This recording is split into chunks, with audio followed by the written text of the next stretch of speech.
आज हम army GD का सेट 6 पेपर देखेंगे। तो बिना समय गवाते हैं चलते हम अपने क्वेश्चन की ओर। तो हमारा पहला क्वेश्चन है आज का, स्वर्णिक चतुर्भुज योजना किस काम से जुड़ी है। स्वर्णिक चतुर्भुज योजना किस काम से जुड़ी है। तो स्वर्णिक चतुर्भुज योजना जो है सड़क निर्माण से जुड़ी है, तो इसका आंसर हो जाएगा बी, सड़क निर्माण से। क्वेश्चन दूसरा है, मध्य रात्रि के सूर्य का देश किसे कहते हैं। मध्य रात्रि के सूर्य का देश किसे कहते हैं। तो मध्य रात्रि के सूर्य का देश नार्वे कहा जाता है, तो इसका आंसर हो जाएगा डी, नार्वे को मध्य रात्रि के सूर्य का देश कहा जाता है। क्वेश्चन तीसरा है, आर्य भारत में कहाँ से आए, या फिर आर्य भारत में कहाँ से आए थे। तो इसका आंसर हो जाएगा आर्य तो वह मध्य एशिया से भारत में आए थे, तो इसका आंसर हो जाएगा डी, आर्य जो थे वह मध्य एशिया से भारत में आए थे। क्वेश्चन चौथा है, अलमाटी बांध किस नदी पर बनाया गया है। अलमाटी बांध किस नदी पर बनाया गया है। तो अलमाटी बांध जो है वह आपका कृष्णा नदी पर बनाया गया है, तो इसका आंसर हो जाएगा सी, अलमाटी बांध जो है कृष्णा नदी पर बनाया गया है। क्वेश्चन पांचवा है, लोकसभा में शून्यकाल कितने समय का होता है। लोकसभा में शून्यकाल कितने समय का होता है। तो लोकसभा में शून्यकाल 1 घंटे का होता है, तो इसका आंसर हो जाएगा बी, 1 घंटा। क्वेश्चन छठा है, भारत पहुंचने के लिए समुद्री मार्ग की खोज किसने की। भारत पहुंचने के लिए समुद्री मार्ग की खोज किसने की। तो भारत पहुंचने के लिए समुद्री मार्ग की खोज वास्को डी गामा द्वारा किया गया था 1498 में, और यह पुर्तगाल का निवासी था। पुर्तगाल, वास्को डी गामा जो था पुर्तगाल का निवासी था, तो इसका आंसर हो जाएगा डी, वास्को डी गामा जो भारत पहुंचने के लिए समुद्री मार्ग की खोज किया था, जो कि 1498 में, और यह पुर्तगाल का निवासी था। क्वेश्चन सातवां है, रणजीत सागर बांध कौन सी नदी पर बना है। रणजीत सागर बांध कौन सी नदी पर बना है। तो रणजीत सागर बांध जो है वह रावी नदी पर बना है, तो इसका आंसर हो जाएगा सी, रणजीत सागर बांध रावी नदी पर बनाया गया है। क्वेश्चन आठवां है, दक्षिण अफ्रीका की मुद्रा क्या है। दक्षिण अफ्रीका की मुद्रा क्या है। तो दक्षिण अफ्रीका की मुद्रा को रेंड कहा जाता है, तो इसका आंसर हो जाएगा बी, रेंड। दक्षिण अफ्रीका की मुद्रा को रेंड कहा जाता है। क्वेश्चन 9वां है, जवाहर सुरंग कौन से राज्य में है। जवाहर सुरंग कौन से राज्य में है। तो जवाहर सुरंग जम्मू एंड कश्मीर में है, तो इसका आंसर हो जाएगा डी, जवाहर सुरंग जम्मू और कश्मीर में है। क्वेश्चन 10वां, स्वतंत्र भारत में संविधान के तहत पहला आम चुनाव कब हुआ था। स्वतंत्र भारत में संविधान के तहत पहला आम चुनाव कब हुआ था। तो स्वतंत्र भारत में संविधान के तहत पहला आम चुनाव 1992 में हुआ था, तो इसका आंसर हो जाएगा ए, 1992 में संविधान के तहत पहला आम चुनाव हुआ था। क्वेश्चन 11 है, सबसे गर्म ग्रह कौन सा है। शुक्र, मंगल, शनि या फिर बृहस्पति। तो सबसे गर्म ग्रह जो होता है वह शुक्र होता है, जो सूर्य से दूसरे स्थान पे होता है। इसका आंसर हो जाएगा शुक्र जो है सबसे गर्म ग्रह है। क्वेश्चन 12वां है, कमानी के लेखक कौन है। तो कमानी के लेखक हैं हमारे जयशंकर प्रसाद, तो इसका आंसर हो जाएगा सी, कमानी के लेखक जयशंकर प्रसाद हैं। क्वेश्चन 13 है, गगन नारंग का संबंध किस खेल से है। गगन नारंग का संबंध किस खेल से है। तो गगन नारंग का संबंध जो है निशानेबाजी खेल से संबंध रखता है, तो इसका आंसर हो जाएगा डी, निशानेबाजी से। क्वेश्चन 14 है, महात्मा गांधी ने प्रसिद्ध दांडी यात्रा किस स्थान से शुरू की थी। महात्मा गांधी ने प्रसिद्ध दांडी यात्रा किस स्थान से शुरू की थी? तो महात्मा गांधी ने दांडी यात्रा अहमदाबाद से स्टार्ट किया था। तो इसका आंसर हो जाएगा बी, अहमदाबाद से गांधी जी ने दांडी यात्रा प्रारंभ की थी। क्वेश्चन 15 है, निम्न में से कौन सा जंतु एक कोशिकी है? निम्न में से कौन सा जंतु एक कोशिकी है? स्पंज, अमीबा, केचुआ या स्टारफिश? तो इसमें से आंसर हो जाएगा बी, अमीबा जो है एक कोशिकी जीव है जो अत्यधिक सूक्ष्म होता है, नग्न आंखों से नहीं देखा जा सकता है। इसके लिए सूक्ष्मदर्शी का प्रयोग किया जाता है। क्वेश्चन 16 है, संसार की सबसे लंबी नदी कौन सी है? संसार की सबसे लंबी नदी कौन सी है? तो संसार की सबसे लंबी नदी जो है वह नील नदी है। तो इसका आंसर हो जाएगा ए, नील नदी, जो कि अफ्रीका में पाई जाती है। अफ्रीका में पाई जाती है। निम्न में से सर्वग्राही रक्त समूह कौन सा है?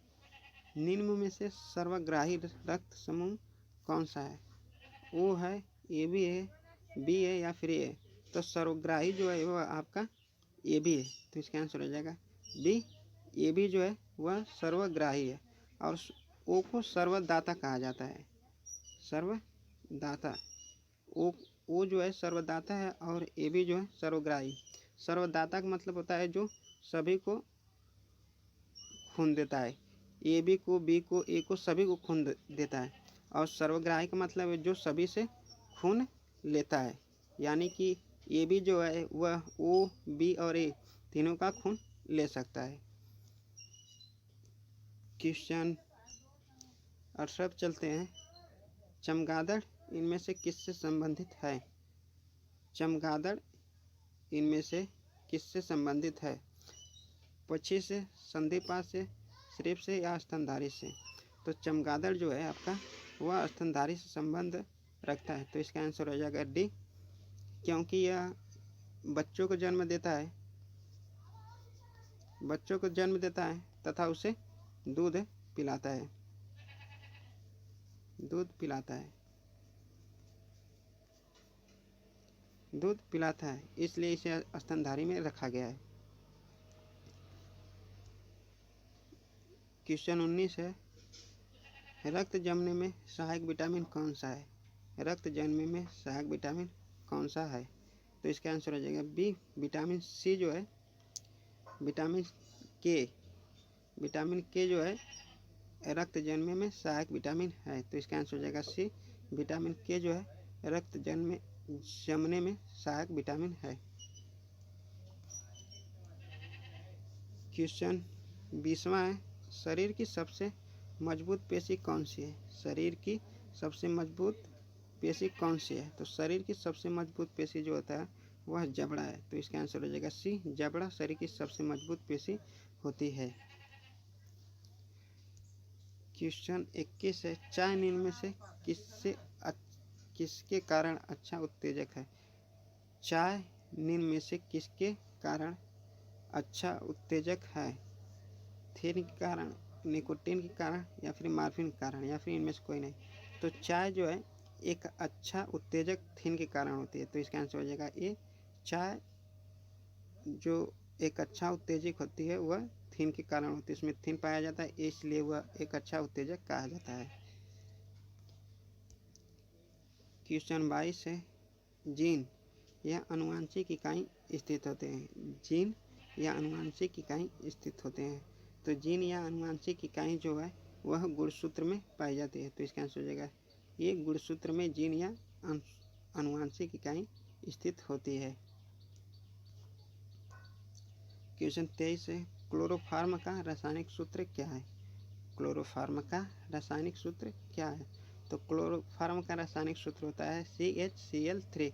तो इसका आंसर हो जाएगा ए, CHCl3 जो होता है क्लोरोफार्म का सूत्र है।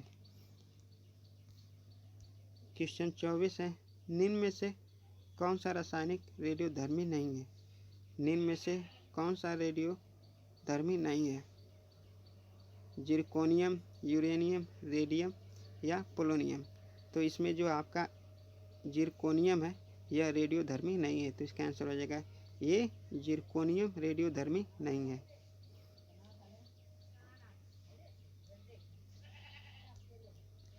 क्वेश्चन 25 है, सबसे हल्का परमाणु कौन सा है? सबसे हल्का परमाणु कौन सा है? हाइड्रोजन, हीलियम, लिथियम या फिर कार्बन? तो हम देखेंगे इसमें हाइड्रोजन सबसे हल्का परमाणु है। तो इसका आंसर हो जाएगा हाइड्रोजन। हाइड्रोजन सबसे हल्का परमाणु है। क्वेश्चन 26 है, वातावरण में ऑक्सीजन की मात्रा कितनी प्रतिशत है? वातावरण में ऑक्सीजन की मात्रा कितने प्रतिशत है? तो वातावरण में ऑक्सीजन की मात्रा 71% है। तो इसका आंसर हो जाएगा सी 21%।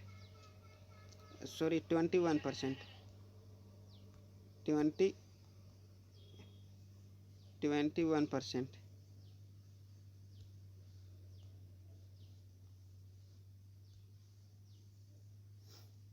वातावरण में ऑक्सीजन की मात्रा जो है 21% है। तो इसका आंसर हो जाएगा सी 21%। क्वेश्चन 27 है हमारा, पानी को रेत से अलग करने की विधि है। पानी को रेत से अलग करने की विधि है। तो पानी को रेत से अलग करने की विधि को अवसादन कहा जाता है। तो इसका आंसर हो जाएगा बी अवसादन। पानी को रेत से अलग करने की विधि को अवसादन कहा जाता है। आग बुझाने में प्रयुक्त की जाने वाली गैस है।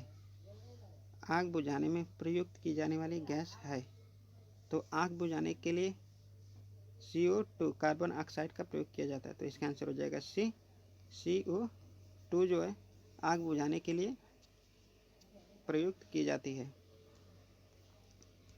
क्वेश्चन 29 है, यदि किसी गैस को अचानक संपीड़ित किया जाए तो उसके तापमान पर क्या असर होगा? कहने का मतलब ये है कि यदि किसी गैस को अचानक किसी चीज़ में टकराव किया जाए तो उसके तापमान में क्या परिवर्तन होगा? तो उसका तापमान जो है बढ़ेगा। तो इसका आंसर हो जाएगा ए, उसका तापमान बढ़ेगा। यदि किसी गैस को अचानक संपीड़ित किया जाए तो उसका तापमान जो है बढ़ेगा। तो इसका आंसर हो जाएगा बी बढ़ेगा, ए बढ़ेगा। क्वेश्चन 30वां है, डॉपलर इफेक्ट का संबंध किससे है? डॉपलर इफेक्ट का संबंध किससे है? तो डॉपलर इफेक्ट का संबंध जो है ध्वनि से है। तो इसका आंसर हो जाएगा ए, डॉपलर इफेक्ट का संबंध ध्वनि से है। क्षण चुंबक के मध्य में चुंबकत्व कितना होता है? क्षण चुंबक के मध्य में चुंबकत्व कितना होता है? तो क्षण चुंबक के मध्य में जो चुंबकत्व होता है वह शून्य होता है। तो इसका आंसर हो जाएगा बी शून्य। क्षण चुंबक के मध्य में चुंबकत्व जो होता है वह शून्य होता है। तो इसका आंसर हो जाएगा बी शून्य। क्वेश्चन 32 है, तारों के बड़े समूह को क्या कहते हैं? तारों के बड़े समूह को क्या कहते हैं? तो तारों के बड़े समूह को आकाशगंगा कहते हैं। तो इसका आंसर हो जाएगा बी आकाशगंगा। तारों के बड़े समूह को आकाशगंगा कहते हैं। तो इसका आंसर हो जाएगा डी आकाशगंगा। क्वेश्चन 33 है, निम्नलिखित में कौन सा धातु है? निम्नलिखित में कौन सा धातु है? फास्फोरस, पारा, सल्फर या इनमें से कोई नहीं? तो इसमें हम देखेंगे पारा जो है एक धातु है। तो इसका आंसर हो जाएगा बी पारा। पारा एक ऐसा धातु है जो लिक्विड फॉर्म में रहता है। तो इसका आंसर हो जाएगा बी पारा एक धातु है इनमें से। क्वेश्चन 34 है, सोनार कौन सी तरंगें उपयोग की जाती है? सोनार कौन सी तरंगें उपयोग करता है या फिर सोनार द्वारा कौन सी तरंगें उपयोग की जाती है? तो इसका आंसर हो जाएगा परछाव्य तरंग। सोनार द्वारा परछाव्य तरंग उपयोग की जाती है। क्वेश्चन 35 है, वर्ग के परिमाप का सूत्र यदि एक भुजा ए हो तो? पूछ रहा है वर्ग का परिमाप। एक वर्ग में चारों भुजाएं बराबर होती हैं जिसमें एक भुजा ए है। तो इसका परिमाप पूछा है। तो वर्ग की सभी भुजाएं समान होती है जिसमें से एक भुजा ए है तो ये भी ए हो जाएगा, ये भी हो जाएगा और ये भी हो जाएगा। ये जब चारों भुजाएं आपस में जुटेंगी तो 4a हो जाएगा। तो इसका आंसर हो जाएगा 4a। वर्ग के परिमाप का सूत्र, यदि एक भुजा ए है तो उसका परिमाप जो होगा 4a हो जाएगा। तो इसका आंसर हो जाएगा C 4a। क्वेश्चन 36 है, प्रतिरोधक की इकाई है, प्रतिरोधक की इकाई है ओम, वोल्ट, एम्पियर या फिर चार। तो प्रतिरोधक की जो इकाई है वह ओम है। तो इसका आंसर हो जाएगा ए, ओम प्रतिरोधक की इकाई है।